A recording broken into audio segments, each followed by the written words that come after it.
Acting on sheer stupidity, friends Mitch Mitchell and Jeff Watson are now separated and confused. Mitch has taken a devastating role. Hearing his friend's woman-like screams, Jeff springs into action. And so I'm going to find him, and we couldn't be more than, at this point, probably 2 miles away from each other. Okay, yeah, because we've been walking for several hours. I was really thirsty too. And so I hear this, I just hear, it's gotta be a woman. It can't, well, no, it's gotta be Mitch. So, and I'm running, and sure enough, man, I fell. I think I tripped on a rattlesnake. I fell for what seemed like an hour, but it probably was not that long. When I came to, I was kind of like, I don't know, when you like straddling a rock, almost like somebody had placed me there. Ow. I finally come to, and I'm screaming for Mitch, and I don't know how much time's passed, and so I figured, okay, we're gonna have to tough it out. We're just gonna have to, he's gonna have to survive on his own, and I'm gonna have to survive on my own. Unbeknownst to Jeff, Mitch is experiencing the first signs of SMA, selective malicious amnesia. Jeff! Fuck. I'm yelling for Mitch, and I don't know how much time, it's getting dark, and I'm hungry and I'm thirsty, so I figure, I'll build a fire, but basically all we got are rocks. So I tried to build a fire with the rocks, and I think I probably ate some of the rocks. I wasn't prepared for the horror, really. Suffering from the initial stages of SMA, Mitch miraculously stumbles upon the vehicle and the life-giving waters, completely oblivious to the perils his friend faces in the desert. It's cold. It's probably, I don't know how, but I think it's the next night. I've been there, and I was too, I guess lazy is the word, to kind of get up and walk for help, because, once you sit down, because potentially I could have a wife and kids. I don't, but if I did, then I'd have something to kind of push me forward, kind of make me, go the distance. So I'm thinking to myself, what's it, I'm tired, I'm hungry, I'm hurt, but I start thinking about my porn collection that I'd left in the hotel room, and that Mitch would probably take it, because, that's the kind of bitch that he is, and I would never see it again. I had Sorest Rump, I had Das Booty, I had My Favorite Rear, all that jizz. I had like a whole collection, because I travel with it all the time, and Mitch is the kind of, he'll take it, Selective malicious amnesia, sure, he just takes your shit.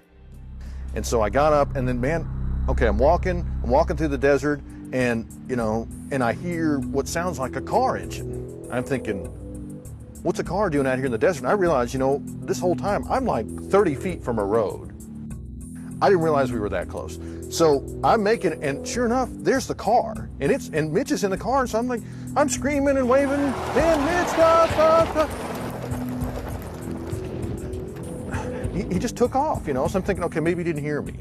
So I run out in the street, and I'm yelling and I'm waving at him, and man, he drove by like I wasn't even standing there. Asshole! And to top it all off, I think he spit on me. Faced with the brutal reality that Mitch is not coming back, Asshole! Jeff must find the inner faith and strength to persevere. Alone. I figure I'm in Vegas, they're good people, somebody's gonna pick me up. It took me a couple of days to get back, and by the time I got back, I'm knocking on the hotel door, and it's like Mitch doesn't even know me.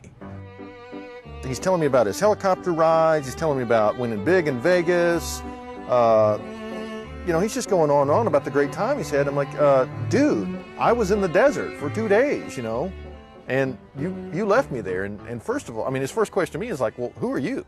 They tell me that I had tripped or something, or maybe had fallen. From there, I fell down. I remember getting up and like, ow, my head hurts, and I looked around for some flares and I didn't have any, and so I went back to the car, and there was lots of water there, and I was thirsty, so I drank all of it. I mean, what would you do?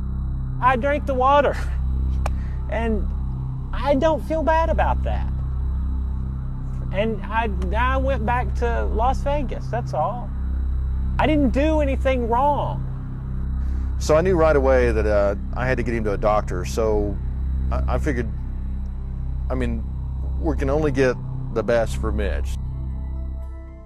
Well, I got the phone book out, and I go, and he's like, he listed himself as like a doctor, so he was the first guy in there, so that's who I called.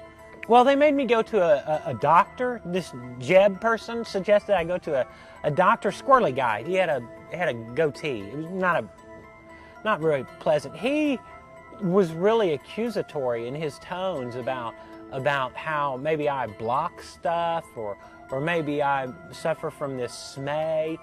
And it turns out, I mean, fortunately, he was what did he call himself? A psychologist.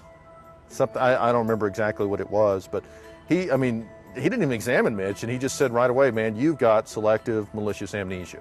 It was amazing. I've never seen anything like that. Yeah, they tell me that I have SMAE, which is selective malicious amnesia. As far as amnesia goes, I don't...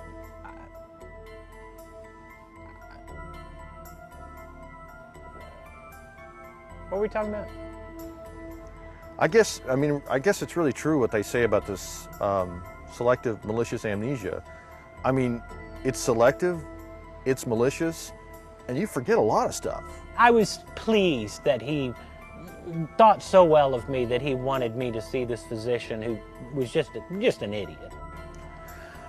I wouldn't say I've learned anything from this experience. I mean, if I was going to go hiking again, I'd probably do exactly the same thing. I mean, you know, because I made it once, I'll probably make it again.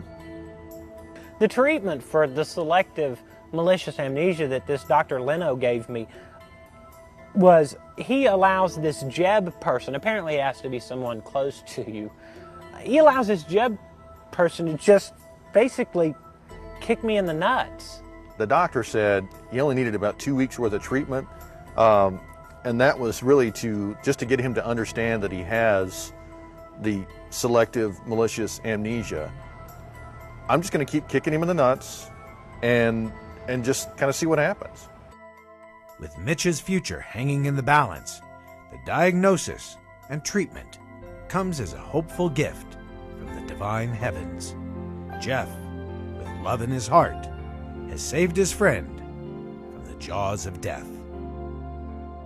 So, I mean, things are doing great. I mean, sure, I've been through a lot worse with other people, but I haven't been through what I went through with a worse person than Mitch. So I really think that, you know, having said all that, I mean, love conquers all, man.